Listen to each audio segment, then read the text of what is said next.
Are you a morning person or a night owl? Night owl. Biggest ACCA paper villain? I think FF. One word your friends would use to describe you. Underage. One word you would use to describe you. I think यही कहूँगा, अच्छा लगता है मुझे.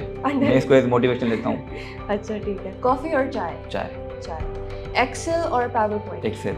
Most productive hour of the day? I think 10 to 11. 10 to 11. In morning. In morning. Yes. Okay. अच्छा अभी तो आपने night owl. मैं उठ जाता हूँ ना जल्दी भी. अच्छा सही. Deadliest distraction during study time? Insta. Instagram. Yes. Okay. Preferred break time snack? कोई सा खास नहीं, कुछ भी. कुछ भी. Yes. Okay. Revision through digital notes or handwritten notes? Handwritten. Alright. One word for the ACCA, your entire ACCA journey. Roller coaster. Roller coaster. Okay. Audit or tax? Advisory. Advisory. None of them. Okay. Laptop or tablet? Laptop. Work from home or office vibes? Office life.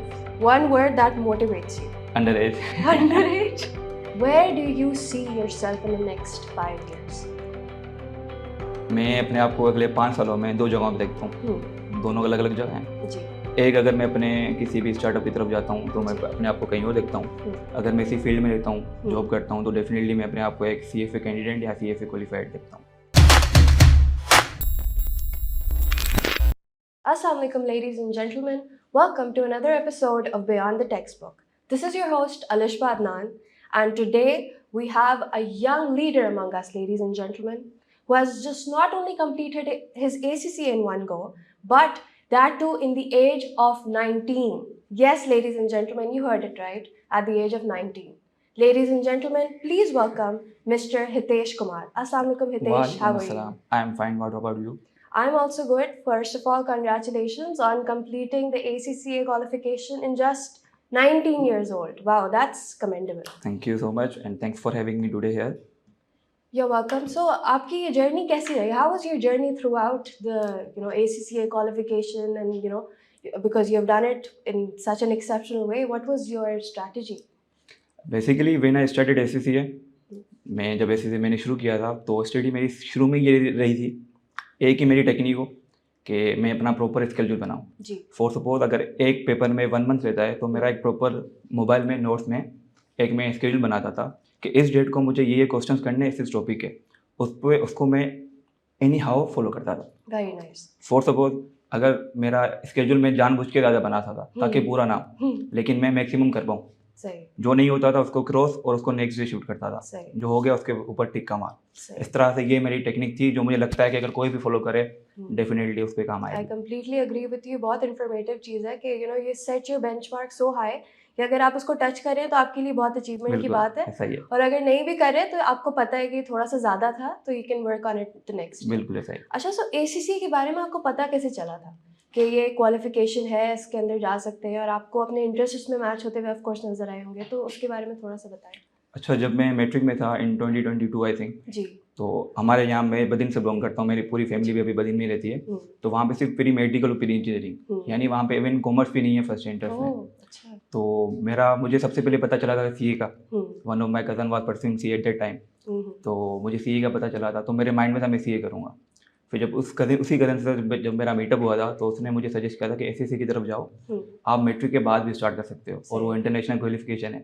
तो definitely जो ये बात थी matric के बाद start करने वाली, इसने काफ़ी हिट किया. फिर वही रिसर्च करना यूट्यूब वगैरह ईच एंड एवरीथिंग, वो करने के बाद मैंने फाइनली ये डिसाइड किया कि मुझे अब आगे ACCA परस्यू करना है. That's very impressive. आपने अपनी रिसर्च करी and you found your interest in ACCA. That's really nice. अच्छा, सो आप जब आपने ACCA स्टार्ट किया, बिकॉज आपने आई थिंक मैट्रिक के फौरन बाद किया था, so how old were you when you started that? I think 16 and a half. अच्छा, दैट यंग.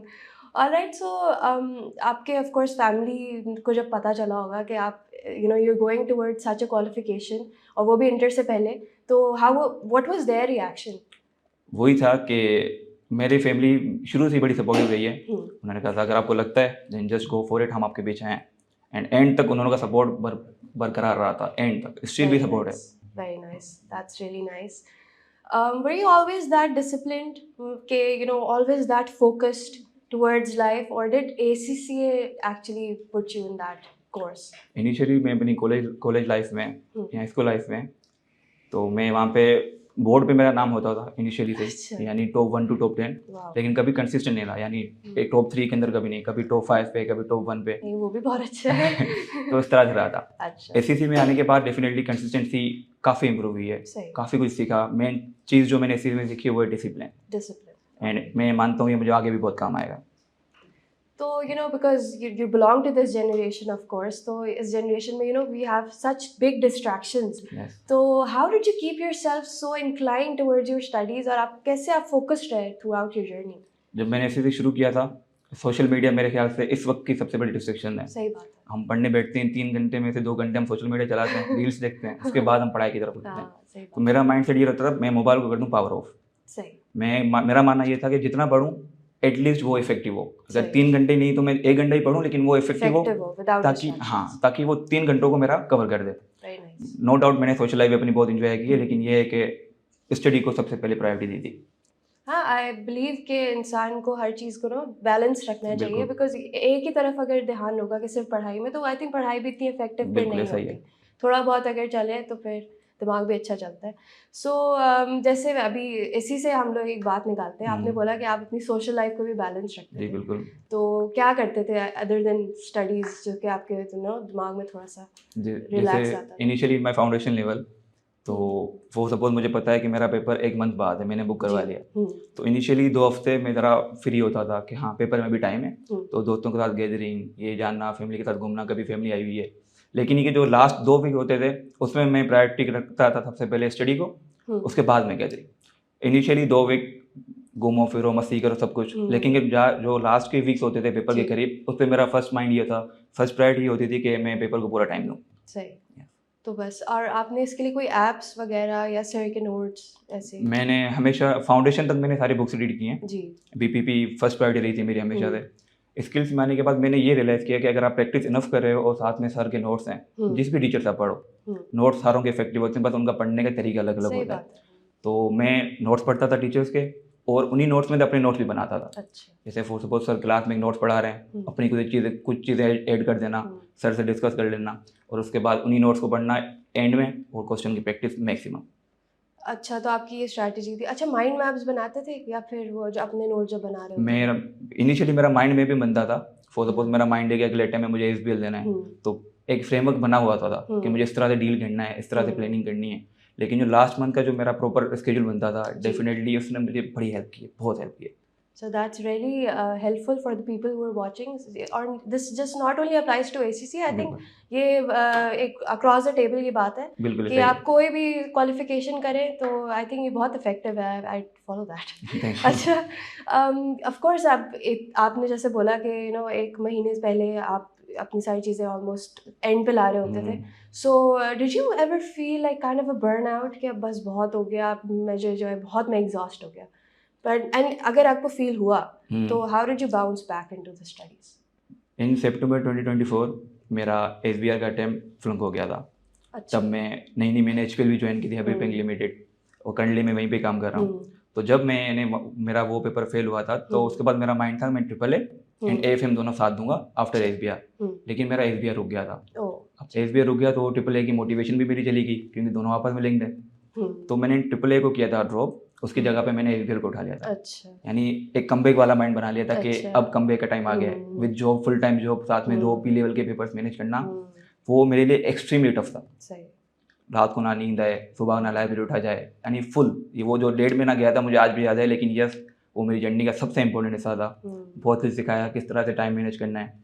लेकिन यही कि मोटिवेट की बात रहती थी, तो सिर्फ यही था कि अब एक पेपर रुकाएगा पूरी जर्नी में, तो कमबैक का वक्त है। तो बस यही माइंडसेट था। और आई थिंक ऐसी जो इंसान की ज़िंदगी में थोड़े सेटबैक्स आते हैं ना, देयरफॉर टीचिंग अ पर्सन कि आपको किस तरह से ना उसको ओवरकम करके स्ट्रॉन्गर आना है। क्योंकि अगर एक ही तरह से चलता रहता है कि हाँ सारे पास हो रहे हैं, तो फिर ऐसा लगता है कि इतना आसान है। बिल्कुल सही है। रुकता है तो फिर होता है कि ये क्या हो गया। एसबीआर मेरा पहला पेपर था जो पूरी एसएससी जर्नी में रुका था, फर्स्ट एंड लास्ट एक एसबीआर ही था। लेकिन बहुत कुछ सिखाया उसके बाद। अच्छा, सिंसियर हुए अपनी लाइफ, टाइम मैनेजमेंट, जॉब को साथ मैनेज करना, तो काफ़ी अच्छा एक्सपीरियंस रहा वो। हाँ, वेरी नाइस। तो यही पेपर ऐसा था जो मुश्किल लगा था particularly through out ACC journey, like was it a particular thing? मैं मानता हूँ SBR डुएबल था मेरे लिए, लेकिन साथ में इनिशियली नई नई जॉब थी, तो आपको टाइम लगता है कि माहौल में सेट होने में, कंफर्टेबल होने में, तो इस वजह से रुका था। वैसे ओवरऑल मुझे कॉस्टिंग का पेपर काफ़ी डिफिकल्ट लगते थे। कॉस्टिंग मुश्किल Yes. लगती है, अच्छा ये सबका है, कॉस्टिंग सबको ही थोड़ी बहुत ट्रिकी लगती है।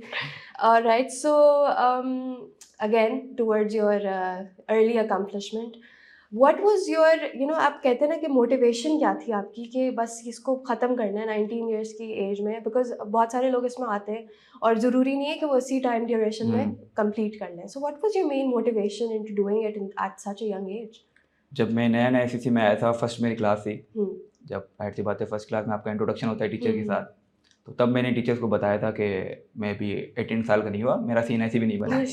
तो सर ईशान बकाली, वो काफ़ी जो उनका इंटरेस्ट था वो काफ़ी इंप्रेसिव आया था। उस चीज़ ने मुझे मोटिवेट किया था।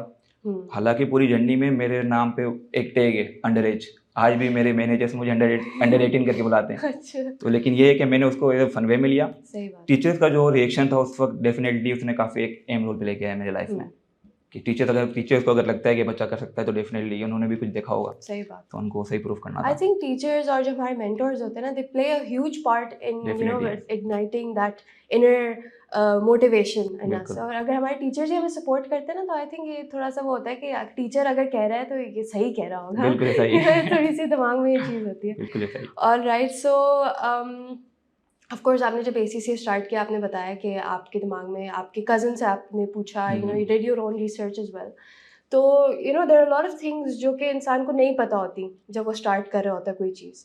तो if I were to ask you right now that you have completed your ACCA, कि ऐसी क्या चीज़ होगी जो अभी कोई स्टार्ट कर रहा है ACCA, तो आप उसको रेकमेंड करना चाहेंगे, जो शायद आपने नहीं की या की भी लेकिन आप उसको रेकमेंड करना चाहेंगे जो आपको नहीं पता थी पहले? देखें, जब मैंने इनिशियली ACCA ज्वाइन किया था तो मेरे अराउंड में जितने भी पीपल थे सबने कहा था ACCA बहुत मुश्किल है। सही। और इतनी छोटी एज से शुरू करना मुझे किसी ने भी रिकमेंड नहीं किया था।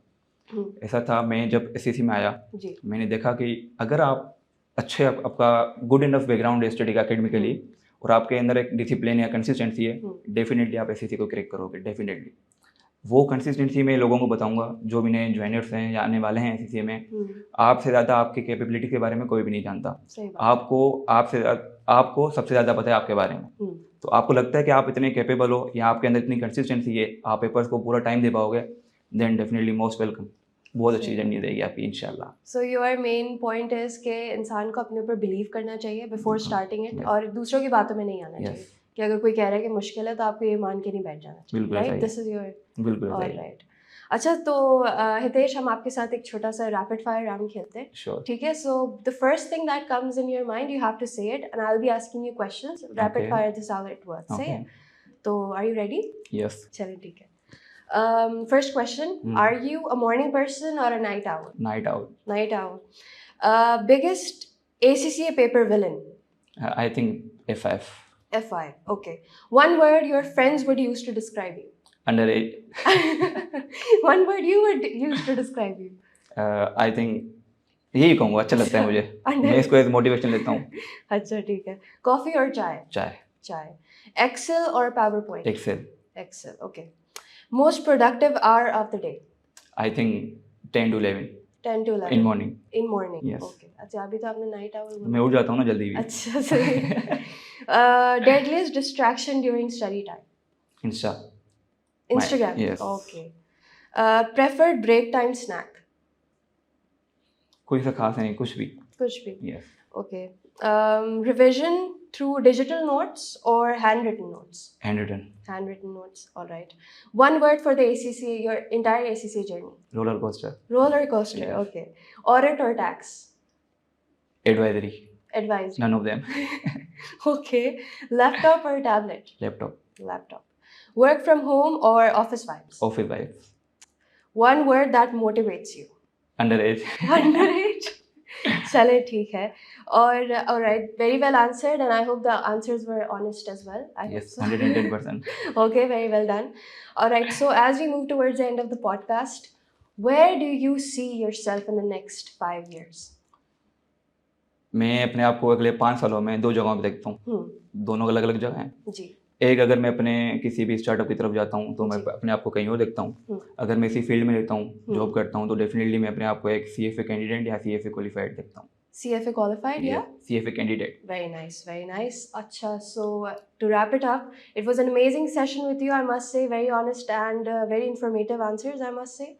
तो कोई ऐसा मैसेज जो आप अपनी ऑडियंस के लिए छोड़ना चाहते हैं आज?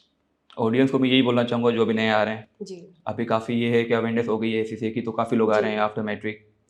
आप अपनी कैपेबिलिटीज़ को देखो, अगर आपको लगता है आप कर सकते हो तो किसी की बात ना सुनो, शुरू कर दो। और जब आप एक दफ़ा एंटर हो जाओ तो मेक श्योर ये माइंड बना लो कि अब बैक स्टेप करने का कोई भी ऑप्शन नहीं है। सही आए हो तो कंप्लीट करके ही जाना है। तो बस ये एक मेरा मैसेज रहेगा। और दूसरा एट लास्ट मैं अपने दोस्तों को, अपनी फैमिली मेम्बर्स को कहना चाहूँगा, thank you for your support. And specially मेरे 2 दोस्त जिनको मैं जानता हूँ कि इन्होंने मेरी बहुत हेल्प की है। एक मिस्टर अवेश और दूसरा मिस्टर मेहरबान। ये 2 बंदे थे जिन्होंने पूरी जर्नी में मेरी बहुत हेल्प की है। उन्होंने बोला था आपसे ये बोलने के लिए? नहीं, उनको पता भी नहीं है। अच्छा, ठीक है। So thank you so much for gracing our podcast with your presence. It was a huge honor for me. और congratulations, best of luck for your future endeavors as well. Thank you so much. और how was your experience today? काफ़ी अच्छा लगा, first time experience था। अच्छा expectation से ज़्यादा अच्छा। अच्छा, चलो, thank you so much. Thank you so very much for watching. Catch you in the next episode.